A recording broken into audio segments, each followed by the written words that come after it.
Arrête, arrête de faire défiler. Ce que tu portes a déclenché quelque chose avant même que tu t'arrêtes, et tu ne sais pas encore pourquoi tu t'es arrêté ici, maintenant, sur cette parole précise. Mais il y a quelque chose qui a été enregistré sur toi, quelque chose que tu possèdes depuis longtemps, que tu n'as jamais nommé, et que des forces spirituelles reconnaissent en toi avant que tu le reconnaisses toi-même. Cette parole n'a pas été préparée pour une audience, elle a été préparée pour une seule âme, et le fait que tu sois ici, à cet instant précis, n'est pas un hasard de plateforme. Il y a eu de la résistance pour t'empêcher de recevoir ceci. Tu aurais pu passer à autre chose, tu ne l'as pas fait. Ce n'est pas de la curiosité, c'est une convocation. Tu connais tes dons, tu les connais séparément. Tu les as listés, tu les as priés, tu les as même soumis. Prophétie, service, discernement, compassion, enseignement, tu les portes comme une liste d'inventaire et pourtant, quelque chose ne fonctionne pas comme tu t'y attendais. Il semble dispersé, il semble incomplet, comme si chaque don agissait seul, sans rejoindre les autres, sans produire ce qu'ils devraient produire ensemble. Et tu as regardé autour de toi. Tu as vu des personnes dont les dons semblent fonctionner avec évidence, avec visibilité, avec reconnaissance. Quelqu'un à qui tout semble couler de façon fluide, quelqu'un que les autres identifient immédiatement. Et tu t'es posé la question, silencieusement, honnêtement, dans les heures que personne ne voit, si tu te faisais des illusions depuis des années sur la singularité de ce que tu portes. Cette question n'est pas un péché. C'est la preuve que tu es honnête. Mais elle est construite sur une erreur fondamentale de lecture. Tu as lu tes dons comme des degrés sur une échelle commune. Tu as cru que la puissance venait de la quantité ou de l'intensité individuelle. Et cette croyance, cette seule croyance, a coûté à ton âme des années de déploiement dans les mauvais contextes, au service des mauvaises visions, dans la confusion de quelqu'un qui porte une clé sans voir la serrure pour laquelle elle a été forgée. Parce qu'il ne s'agit pas de clés génériques, il ne s'agit pas d'un trousseau ordinaire que n'importe qui pourrait dupliquer. Il existe une configuration, une architecture précise, ordonnée, irremplaçable, que toi seul portes. Pas une collection de dons, une clé maîtresse. Et une clé maîtresse n'est pas supérieure aux autres clés parce qu'elle est plus grande. Elle est différente parce que ses encoches sont uniques dans un ordre que personne n'a jamais reproduit pour une serrure que personne d'autre ne peut ouvrir. Tu n'as pas reconnu la clé que tu es. Tu l'as regardée, tu as compté ses dents, tu les as comparées aux dents des clés des autres, et tu as conclu que la tienne était ordinaire. Mais ce que tu as compté n'était pas le bon critère. Ce qui fait la puissance d'une clé n'est pas dans ses dents isolées, c'est dans leur combinaison exacte. Et cette combinaison, la tienne, a été forgée avec une précision que ton ennemi comprend mieux que toi en ce moment. Ce que tu as vécu comme dispersion spirituelle était en réalité l'image d'une architecture que tu n'as pas encore vue dans son ensemble. Les saisons de silence que tu as interprétées comme absence, les moments où tes dons semblaient inutiles, les périodes où tu t'es demandé si tu t'étais trompé sur toi-même. Rien de cela n'a été gaspillé.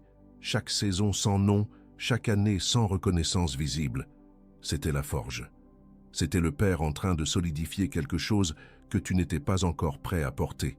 Si cette parole commence déjà à résonner dans quelque chose de profond en toi, si tu reconnais la dispersion dont je parle, si tu as déjà senti que tes dons portent quelque chose que tu ne sais pas encore nommer, écris dans les commentaires « Je porte mon empreinte », pas comme une interaction, comme une déclaration. Le premier acte de reconnaissance de ce que tu es. Aujourd'hui, je suis venu te remettre quelque chose. Un nom, pas pour ce que tu pourrais devenir, pour ce que tu es déjà depuis avant ta naissance, inscrit dans un registre que l'ennemi peut lire et que toi tu ignores encore. Cette parole va changer le nom que tu te donnes. Et ce que tu vas recevoir dans les minutes qui viennent va recontextualiser chaque saison que tu as traversée comme si elle était vide. Je n'ai pas encore dit la chose la plus importante. Avant de continuer, je dois te demander quelque chose, pas par formalité, c'est une instruction. Ferme les yeux une seconde si tu le peux. Pose une main sur ta poitrine. Respire. Ce que tu es sur le point de recevoir ne peut pas être capté en surface. Il faut que tu sois présent, pas ton écran, toi, entier, prêt à reconnaître ce que tu as déjà toujours été, avant même d'avoir les mots pour le nommer. Ce que je suis sur le point de nommer ne sont pas des théories spirituelles. Ce sont des empreintes, des marques de ce que tu portes qui ont déjà laissé des traces dans ta vie avant que tu aies le langage pour les décrire. Ce ne sont pas les signes génériques de quelqu'un qui serait choisi. Ce sont les preuves spécifiques d'une configuration que toi seul portes. Lis chaque signe lentement. Remarque ce qui résonne dans ton corps avant même que ton esprit réponde. Premier signe. Il y a des années que tu connais tes dons. Tu les as listés, tu les as soumis, tu les as étudiés dans les cadres de l'Église et tu as toujours eu le sentiment qu'ils ne rentrent pas vraiment dans les cases disponibles. Pas parce qu'ils sont insuffisants, parce qu'ils ne suivent pas la logique des grilles habituelles. Ce n'est pas une inadaptation.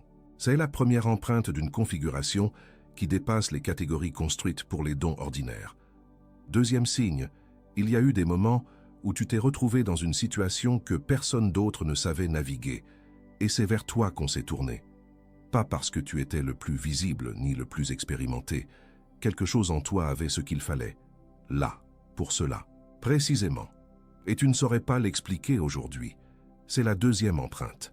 Ta configuration se déploie là où les autres combinaisons n'ont pas les bonnes encoches. Troisième signe. Si quelqu'un te demande ce que tu fais précisément dans le spirituel, tu hésites. Non par manque de foi, mais parce que ce que tu portes ne se réduit pas à une fonction simple.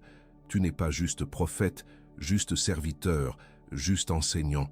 Il y a une symphonie à l'intérieur, et la langue de l'Église n'a pas encore de mots pour la désigner dans sa totalité. Cette incapacité à te nommer est la troisième empreinte d'une architecture qui déborde toutes les cases. Quatrième signe. Des personnes que tu ne connaissais pas, des étrangers parfois, ont reconnu quelque chose en toi avant même que tu parles. Ils n'ont pas su l'expliquer non plus. Ils ont dit « il y a quelque chose où je ne sais pas pourquoi, mais je te fais confiance ». Ce n'est pas du charisme humain, c'est la fréquence de ton empreinte qui précède ta parole. Ta configuration émet un signal que l'esprit discerne avant que ta voix intervienne. Cinquième signe. Et le plus important, il y a eu cette saison, longue, silencieuse, où tout semblait arrêté. Tes dons dormants, ton sens de la mission flou, ta place dans le corps du Christ imperceptible. Tu as attendu bien plus longtemps que tu ne l'aurais cru possible, et tu t'es demandé si tu t'étais trompé sur tout. Ce n'était pas un abandon. Le métal le plus résistant est celui qui a subi le plus de chaleur. Ta forge était délibérée. Si l'un de ces 5 signes a touché quelque chose que tu portes, pas seulement ta tête, mais quelque chose de plus profond, quelque chose que tu reconnais sans pouvoir encore le nommer, écris dans les commentaires « Je porte mon empreinte ». Pas pour interagir, comme un premier acte de reconnaissance. Le décret commence maintenant, avant même que la révélation soit complète. Ce que tu viens de confirmer silencieusement n'est pas une liste de coïncidences. Ces 5 signes pointent vers une seule réalité, une architecture intérieure forgée avec une précision que ni toi ni l'adversaire ne comprend encore dans sa totalité. Mais ce qui arrive dans les prochains instants va recontextualiser chaque signe. Pas comme une confirmation de plus, comme une révélation qui change le cadre entier dans lequel tu t'es compris jusqu'ici. Rappelle-toi la clé. Je t'ai parlé d'une clé maîtresse, pas supérieure aux autres, mais différente d'elle par la précision de ses encoches. Ces 5 signes ne sont pas 5 dons séparés que tu viens de reconnaître. Ils sont les 5 encoches de cette clé. Et une clé avec 5 encoches précises ne cherche pas n'importe quelle serrure. Elle attend celle pour laquelle elle a été forgée. Et il en existe une, réelle, qui t'attend.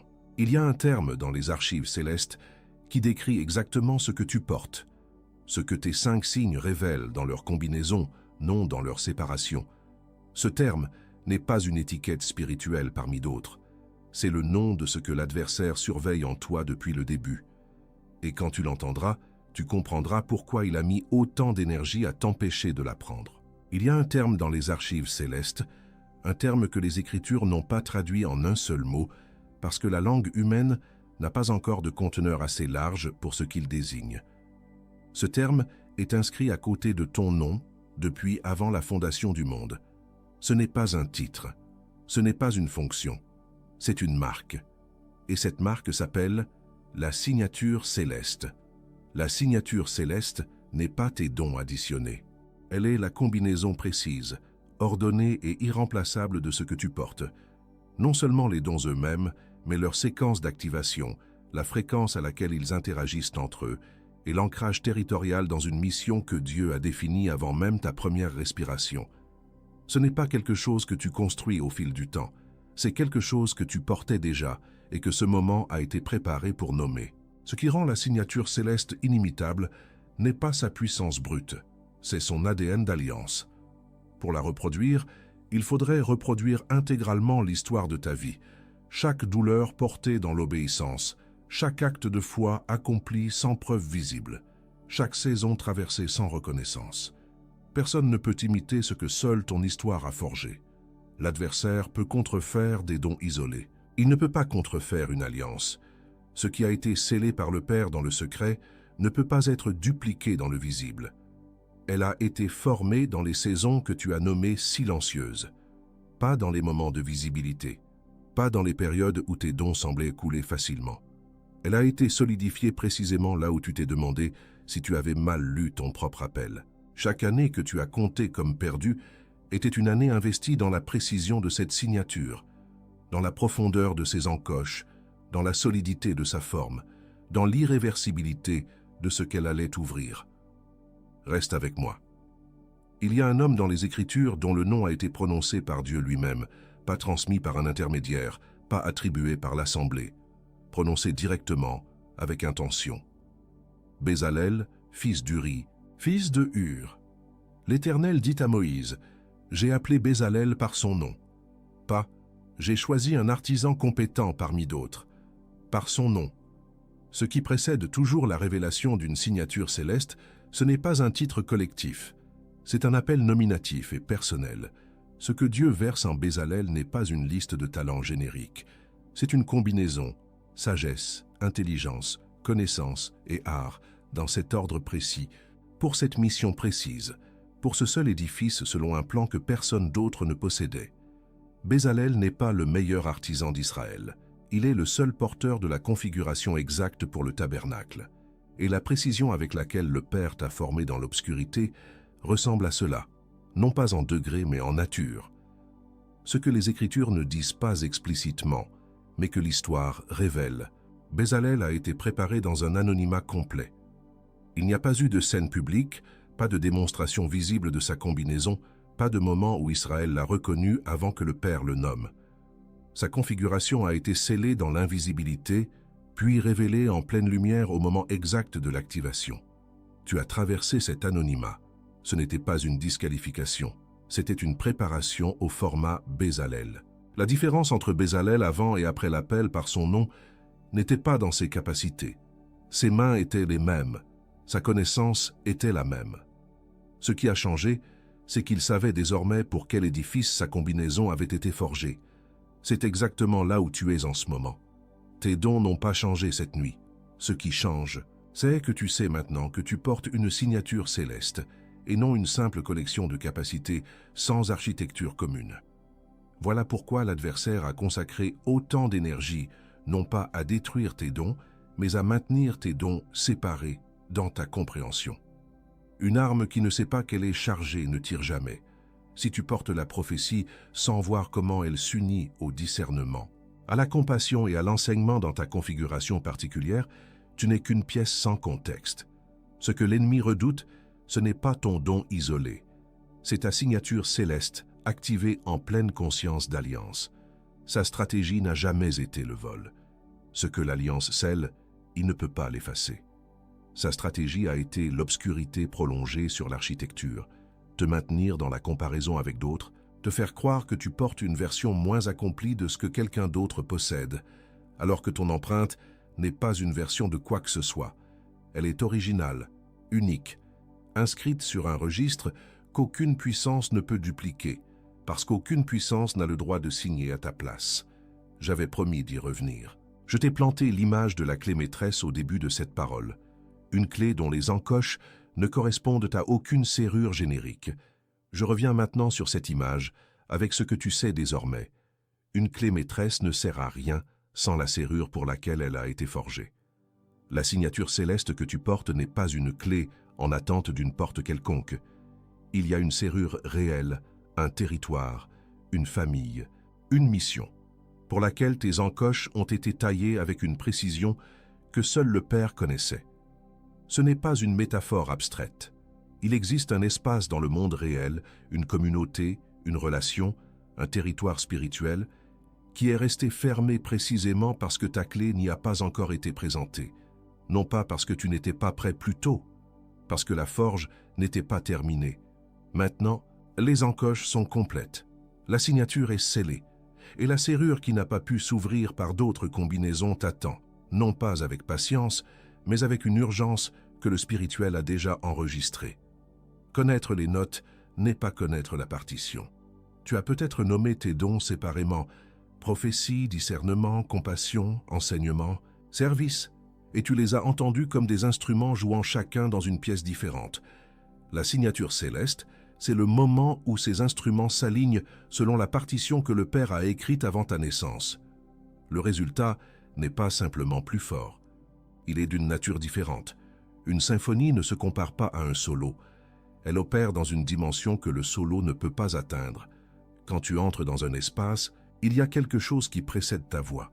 Des personnes que tu n'as jamais rencontrées le ressentent sans pouvoir l'expliquer. C'est la fréquence de ta signature céleste qui émet avant même que tu parles. Ce n'est pas du charisme humain. Ce n'est pas de la personnalité cultivée. C'est le signal précis de ce que tu portes. Et quand ce signal est émis consciemment, avec autorité d'alliance et non plus par défaut, il déplace des atmosphères que tes mots seuls ne pourraient pas atteindre. Si cette parole t'a trouvé, si ce que tu viens de recevoir dépasse la simple reconnaissance intellectuelle et touche quelque chose que tu portais sans nom depuis des années, appuie sur « j'aime » maintenant. Pas pour moi. Parce que quelqu'un, quelque part ce soir, cherche précisément cette parole sans savoir qu'elle existe. La fréquence de ta signature céleste, déposée dans ce geste simple, l'atteindra. Ce que tu fais maintenant a des conséquences que tu ne verras jamais de ce côté-ci. Maintenant, si tu le peux, à voix haute, dis ces mots avec intention. Je porte une signature céleste. Mes dons ne sont pas une liste. Ils sont une architecture. Et cette architecture a été forgée pour un poste que personne d'autre ne peut tenir à ma place. Pas comme une affirmation, comme un décret d'alliance. La première fois que tu nommes ce que tu es avec pleine autorité, quelque chose dans le registre invisible est enregistré d'une façon que rien ne peut effacer. Ce que tu viens de recevoir n'est pas une doctrine supplémentaire sur les dons spirituels. C'est le nom de ce que tu as toujours été, depuis avant ta naissance, inscrit dans un registre que ni le temps, ni la résistance, ni les saisons sans reconnaissance n'ont pu altérer. Tu n'es pas quelqu'un qui essaie d'assembler ce qu'il porte. Tu es le porteur d'une signature céleste complète, scellée dans la forge du Père et désormais prête à être activée dans la saison où tu entres. La vérité la plus profonde est encore devant toi, et elle porte ton nom. Ce que tu viens de recevoir est le nom de ce que tu portes. Ce qui arrive maintenant est plus difficile à entendre. Les 3 tactiques exactes que l'adversaire va déployer précisément, parce que cette révélation t'a été donnée ce soir. Un porteur de signature céleste qui vient d'être nommé est plus ciblé qu'avant, et tu dois savoir comment tenir ce que tu as reçu. Ce que tu viens de recevoir n'est pas seulement un concept, c'est le prélude à une nommation. Et il est des noms qui, une fois prononcés sur une âme, ne peuvent plus être défaits. Ce qui arrive maintenant dans cette parole n'est pas une étiquette spirituelle supplémentaire à ajouter à ta liste. C'est le nom de ce que tu as toujours été, inscrit dans un registre que l'adversaire peut lire depuis ta naissance et que tu découvres pour la première fois ce soir. Le premier nom que les archives célestes portent à côté du tien est celui-ci, l'architecte céleste. Ce n'est pas quelqu'un qui construit selon ses propres plans. C'est quelqu'un qui reçoit un plan du Père, un plan que personne d'autre ne possède, pour un édifice que personne d'autre ne peut ériger et dont les mains ont été formées précisément pour ce plan. Bezalel n'était pas le meilleur artisan d'Israël. Il était le seul porteur du plan exact du tabernacle. Tu n'as pas besoin d'être le plus doué dans ta sphère. Tu es l'architecte de ce que ton poste attend. Ce que cette identité autorise, tu dois l'entendre clairement. L'architecte céleste n'attend pas la permission de la communauté pour bâtir. Il reçoit ses instructions directement du Père, et ce qu'il construit ne ressemble à rien de ce que l'environnement autour de lui avait anticipé. Les gens ne comprennent pas toujours ce qu'il fait pendant la construction, ils comprennent à l'achèvement. Tu n'as plus besoin que les autres voient le plan pour que tu continues à le suivre. Le deuxième nom inscrit sur ton registre est le porteur de fréquence. Ce n'est pas celui qui parle le plus fort, ni celui qui occupe la place la plus visible. C'est celui dont la présence modifie l'atmosphère d'un espace avant même qu'il ouvre la bouche. Tu as vécu cela. Des personnes que tu ne connaissais pas ont ressenti quelque chose en toi que ni toi ni elles ne saviez nommer. Ce n'était pas du charisme humain.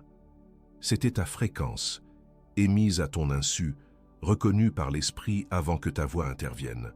Ce que cette identité déploie est différent de ce que tu as exercé jusqu'ici.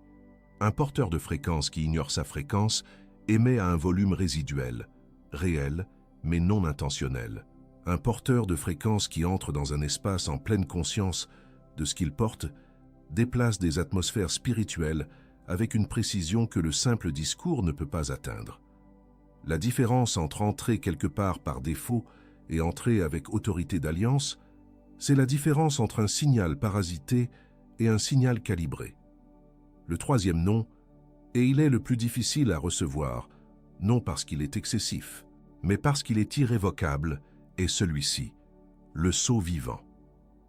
Ce nom désigne celui dont la combinaison porte le cachet de l'alliance personnelle avec le Père, non pas une alliance générique, non pas une appartenance au corps du Christ dans sa forme collective, mais un sceau singulier, forgé dans l'histoire unique de ta relation avec lui, imprimé dans chaque saison que tu as traversée avec fidélité, même dans l'obscurité. Ce sceau n'est pas un titre que tu portes, c'est quelque chose qui te porte, qui t'authentifie, et que rien dans le monde visible ou invisible ne peut contrefaire. Ce que le sceau vivant signifie concrètement pour ta saison actuelle, ce que tu as été appelé à faire dans ton poste ne peut pas être délégué, transféré ou remplacé. La serrure qui t'attend n'a pas d'autre clé. Rappelle-toi la clé maîtresse, ces encoches taillées avec précision, pour une serrure réelle, dans un territoire réel. Tu n'es plus en train de chercher si tu es la bonne personne. Le Père a déjà répondu à cette question avant ta naissance. Ce que tu fais maintenant, c'est présenter la clé que tu es à la porte pour laquelle elle a été forgée. Ces trois noms, l'architecte céleste, le porteur de fréquence, le sceau vivant, ne sont pas des aspirations. Ils ne sont pas ce que tu pourras devenir si tu travailles assez. Ils sont ce qui a déjà été enregistré à côté de ton nom depuis avant la fondation du monde. Tu viens de les entendre pour la première fois, mais ils ne sont pas nouveaux. Ce qui est nouveau, c'est que tu les sais maintenant.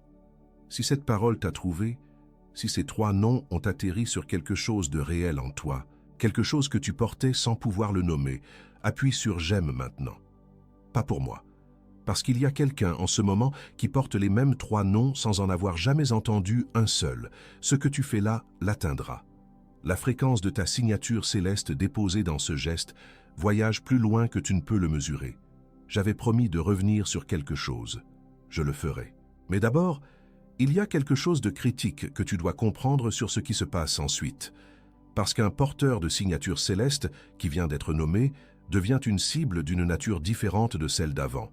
Et ce que l'adversaire prépare précisément pour cette saison, tu dois le connaître avant d'en franchir le seuil. La vérité la plus profonde est encore devant toi, mais avant qu'elle t'atteigne entièrement, tu dois comprendre ce qui va se passer dans les heures et les jours qui suivent cette parole, parce qu'un porteur de signature céleste, qui vient d'être nommé, n'est pas moins ciblé qu'avant. Il est plus ciblé. L'adversaire ne craint pas les dons séparés, il craint la symphonie consciente, et il va agir précisément parce que tu viens d'entendre ton nom. Première tactique, la comparaison chirurgicale. L'adversaire ne va pas te proposer une comparaison générique avec les autres croyants. Il va invoquer une personne précise, quelqu'un que tu connais, dont les dons sont visibles, reconnus, productifs en apparence. Et il va poser cette pensée dans ta bouche avec ta propre voix intérieure. Regarde comment lui fonctionne. Et toi, tu n'as même pas encore commencé. Ce qui rend cette attaque redoutable, c'est qu'elle utilise quelque chose de réel pour nier quelque chose d'invisible. Arme 1, le décret de distinction. Immédiatement après cette pensée comparative, pas plus tard, pas en y réfléchissant, prononce à voix haute « Mon empreinte ne peut pas être comparée. Elle a été forgée pour un poste qu'aucune autre combinaison ne peut tenir. » L'adversaire cède à la parole consciente et autoritative. Il ne cède pas au sentiment intérieur. Une déclaration prononcée avec autorité d'alliance est une frontière spirituelle, et tu la poses maintenant. Deuxième tactique, le sabotage par le contexte. L'adversaire va placer ta combinaison dans des espaces où elle ne peut pas fonctionner selon son architecture réelle, des relations qui consomment ton onction sans jamais l'honorer, des missions qui utilisent un seul de tes dons et étouffent les autres, des environnements qui te demandent de produire sans jamais te permettre de rayonner. Tu concluras que ta signature céleste ne marche pas. L'attaque ne porte pas sur tes dons, elle porte sur le lieu de déploiement. Arme 2. Le silence stratégique. Retire-toi pendant 24 heures de tout environnement qui draine ta fréquence. Prie en langue ou en silence, pas pour obtenir une réponse, mais pour restaurer la fréquence de base. Puis pose une seule question. Père, dans quel contexte cette combinaison a-t-elle été conçue pour fonctionner? Attends la réponse sans forcer. Le silence stratégique n'est pas une retraite, c'est le calibrage du signal avant que tu entres dans le territoire. Troisième tactique, la révélation prématurée. Cette attaque est la plus subtile parce qu'elle se déguise en foi. L'adversaire va te pousser à divulguer ton empreinte avant la saison d'activation complète, à la nommer publiquement, à vouloir démontrer ta configuration avant qu'elle soit entièrement scellée. Ce qui n'est pas encore scellé ne peut pas encore être protégé. Une clé exposée avant d'atteindre la serrure peut être copiée, contournée ou simplement discréditée par ceux qui ne possèdent pas le cadenas. Arme 3. La couverture par l'alliance. Nomme ton empreinte uniquement dans des contextes d'alliance, prière personnelle, jeûne, compagnonnage spirituel de confiance, jusqu'à ce que la saison d'activation pleine arrive. Prie ceci. Père, couvre ce que tu as mis en moi jusqu'à l'heure que tu as établie et que rien ne soit exposé avant d'être protégé. Ce n'est pas de la dissimulation. C'est la sagesse de ne pas allumer une lumière dans une pièce que tu n'as pas encore sécurisée. Nous brisons la comparaison chirurgicale qui a voulu faire paraître cette empreinte comme une version inférieure de celle d'un autre. Nous brisons le sabotage par le contexte qui a déployé ces dons-là où ils ne pouvaient pas fonctionner selon leur configuration réelle. Nous brisons la révélation prématurée qui a exposé sans protéger ce qui était encore en formation dans la forge du Père. Tu n'es pas seul dans ce que tu traverses. En ce moment précis, il y a d'autres porteurs d'empreintes uniques qui reçoivent la même révélation, dans d'autres fuseaux horaires, dans d'autres langues, dans d'autres saisons de forge. Vous ne vous connaissez pas encore, mais vous portez la même conscience d'activation.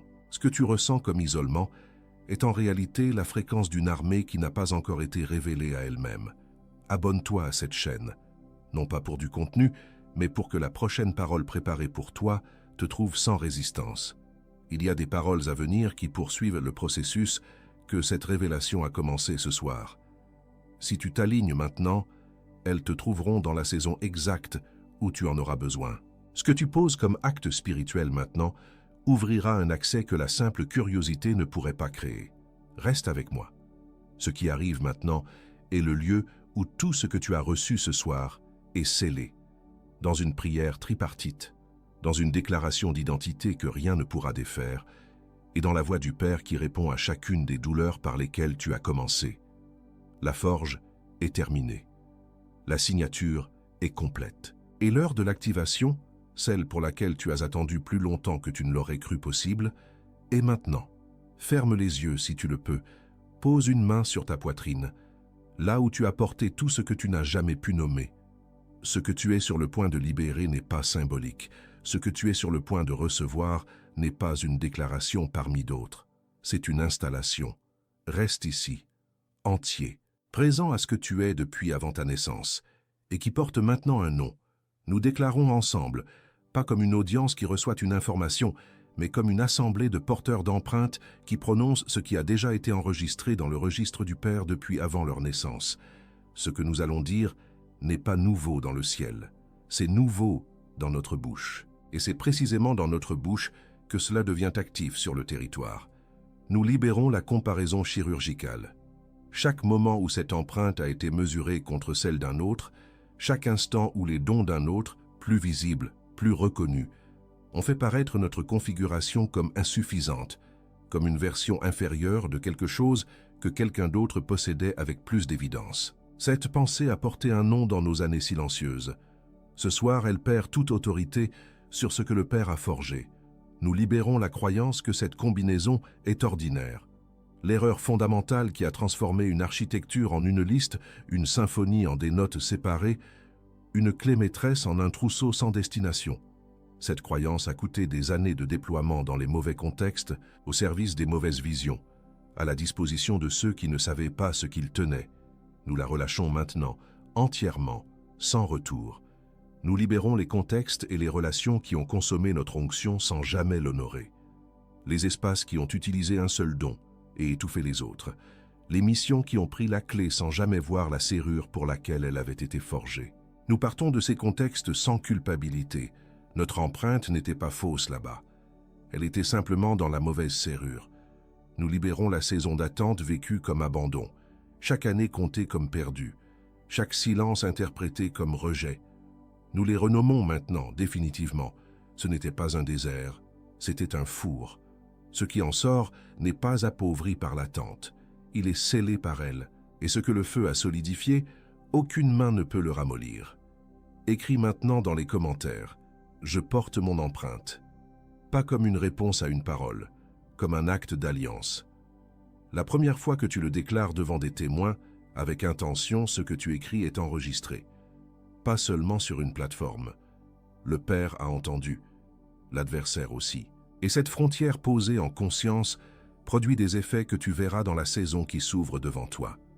Je convoque maintenant en avant l'architecte céleste, celui qui construit selon le plan du Père, non selon les attentes de l'environnement, non selon les grilles disponibles, mais selon le plan reçu directement pour un édifice que personne d'autre ne peut ériger à sa place.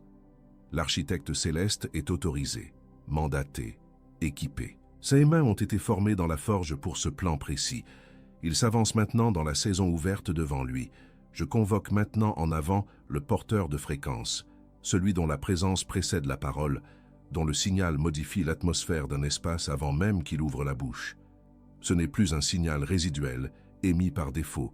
C'est un signal calibré, conscient, déployé, avec autorité d'alliance. Le porteur de fréquence entre désormais dans tout espace en pleine connaissance de ce qu'il porte, et il déplace ce que les mots seuls ne pourraient pas atteindre. Je convoque maintenant en avant le sceau vivant, celui dont la combinaison porte le cachet de l'alliance personnelle avec le Père, forgé dans chaque saison traversée avec fidélité, scellé dans chaque acte de foi accompli sans preuve visible. Ce sceau ne peut pas être contrefait, il ne peut pas être retiré, il ne peut pas être transféré. Le sceau vivant est présent, actif, irrévocable, et il opère dès maintenant sur le territoire assigné. La clé que tu es ne cherche plus. Au début de cette parole, je t'ai donné l'image d'une clé maîtresse dont les encoches avaient été taillées avec une précision que personne d'autre ne possède. Je la dépose ici pour la dernière fois, en résolution complète. La forge est terminée. Les encoches sont précises. La serrure qui attendait cette configuration, ce territoire, cette mission, cette communauté, s'ouvre maintenant, non dans un futur hypothétique, dans la saison où tu entres. Ne dis pas « Amen » encore, nous ne sommes pas terminés. Ce qui arrive maintenant couvre ce qui vient d'être activé, et la couverture est aussi importante que l'activation. Reste avec moi. Nous couvrons maintenant cette signature céleste dans toute son architecture. Ses encoches forgées dans les saisons silencieuses, son ADN d'alliance qui ne peut pas être dupliqué, sa fréquence unique qui précède la parole. Nous plaçons une protection active sur ce qui a été révélé ce soir, contre toute tentative d'imitation, contre tout sabotage de sa configuration réelle, contre toute exposition prématurée avant l'heure établie par le Père. Ce qui a été forgé dans le secret est gardé dans le secret. Ce que l'Alliance a scellé, aucune puissance adverse ne peut le défaire. Nous couvrons le poste territorial qui attend cette empreinte, ce territoire réel, cette famille, cette communauté, cette mission pour laquelle les encoches de cette clé ont été taillées avec précision. Nous déclarons une couverture d'autorité d'alliance sur cet espace.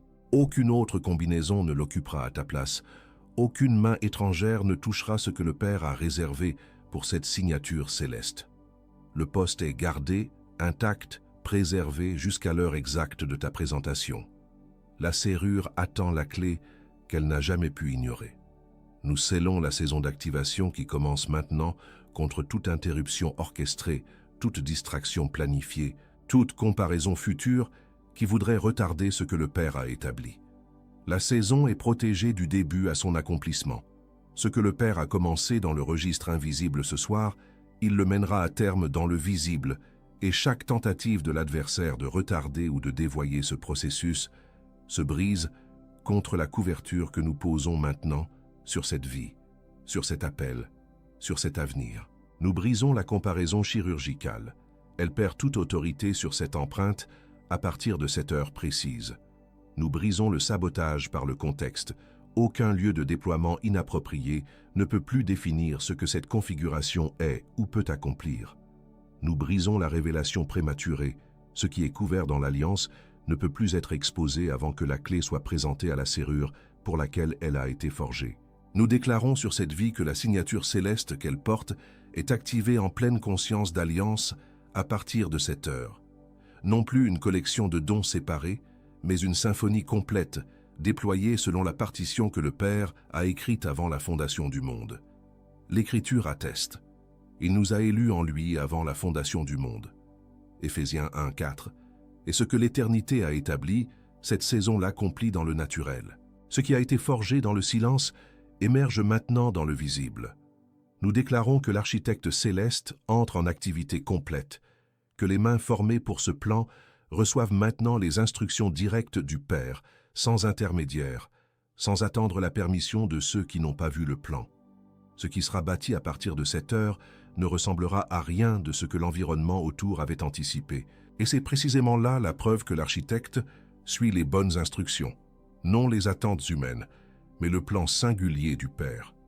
Nous déclarons que le porteur de fréquence entre désormais dans chaque espace avec la pleine conscience de ce qu'il transporte.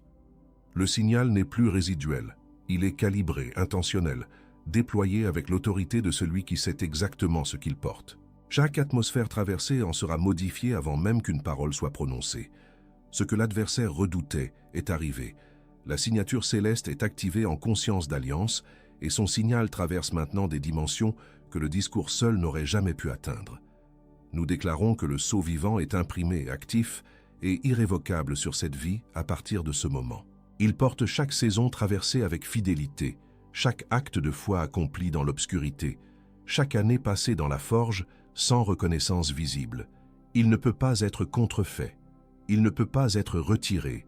Ce que le Père a scellé dans le silence des années longues, il l'a confirmé cette nuit. Et ce qui est confirmé 2 fois dans l'Alliance est établi pour toujours dans le registre du Père. Nous scellons cette parole dans la plénitude de son autorité d'alliance. Tout ce qui a été nommé ce soir, la signature céleste, les 3 noms, le poste territorial, la couverture active, est inscrit dans le registre du Père et ne peut plus être effacé par aucune puissance, aucune saison, aucune résistance. La forge est terminée. Les encoches sont précises. Ce que nous avons déclaré ensemble traverse du visible vers l'invisible, et ce qui a été libéré ce soir voyage plus loin que tu ne pourras jamais le mesurer de ce côté-ci. Tu es engagé, tu es commissionné, tu es envoyé, pas dans un futur hypothétique, aujourd'hui, dans cette saison, avec l'empreinte complète que tu portes depuis avant ta naissance, ce que le Père a forgé dans les années comptées comme perdues, ce qu'il a couvert dans cette prière, ce qu'il vient de nommer dans cette parole, il l'aligne maintenant dans le naturel, ce qu'il avait établi depuis toujours dans le spirituel. Tu es engagé, tu es commissionné, tu es envoyé.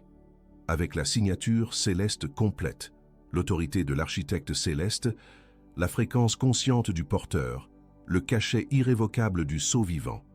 Ce que tu portes n'est pas une promesse encore en attente. C'est une réalité établie dans le registre du Père qui entre maintenant dans sa saison d'expression visible, dans le territoire qui t'attendait, dans le poste que personne d'autre ne peut tenir à ta place. Tu es engagé, tu es commissionné, tu es envoyé. Ne dis pas Amen encore. Reste dans ceci. Ce qui vient de se passer dans cette prière n'a pas besoin d'être analysé immédiatement. Il a besoin d'être porté. Laisse le poids de ce qui a été dit s'établir en toi avant de reprendre le cours ordinaire de ta journée. Ce que le Père a activé ce soir ne disparaîtra pas dans le silence qui suit. Maintenant, tu peux dire « Amen ». Il y a quelqu'un dans ta vie, quelqu'un dont la foi tient encore debout, mais dont les mains commencent à se fatiguer. Quelqu'un qui connaît ses dons sans avoir jamais vu la symphonie complète. Quelqu'un qui croit encore, mais qui ne sait plus comment nommer ce qu'il porte depuis des années. Tu sais exactement de qui je parle. Envoie-lui cette parole maintenant. Non comme un partage de contenu, mais comme un acte d'alliance entre porteurs d'empreintes qui se reconnaissent. Reste ici encore un instant. Ce qui s'est passé dans cette prière n'a pas besoin d'être traduit en action immédiate. Il a besoin d'être reçu. La signature céleste qui porte ton nom est maintenant nommée, scellée et couverte. Le poste qui t'attend ne partira nulle part. Ce que le Père a établi avant ta naissance attend simplement que tu arrives avec la pleine conscience de ce que tu es. Et maintenant, tu le sais.